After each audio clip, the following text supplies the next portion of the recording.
अस्सलाम वालेकुम viewers, hope you all are fine. आप सब ठीक होंगे।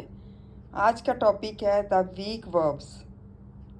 वीक वर्ब्स जो ने पहले मैंने स्ट्रॉन्ग वर्ब्स के बारे में बताया है, अब वीक वर्ब्स हैं। If a verb forms its past tense by the addition of D और ed और t, it is called a weak verb.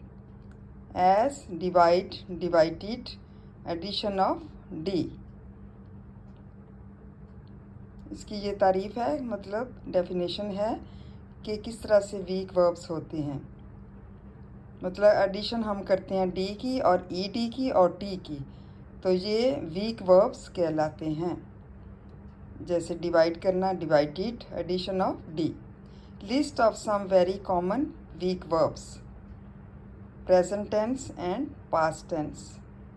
Bring लाना, ब्रॉट लाया, बिल्ट तामीर करना, बिल्ट तामीर किया, बर्न जलाना, बर्नट जलाया, बाय ख़रीदना, बॉट ख़रीदा, कैच पकड़ना, कॉट पकड़ा, क्लॉथ कपड़े पहनना, क्लॉथ कपड़े पहने, क्रीप रेंगना, क्रेप्ट रेंगा।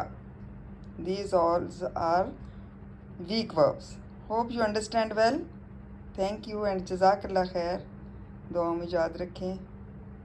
Thank you. अल्लाह हाफिज़।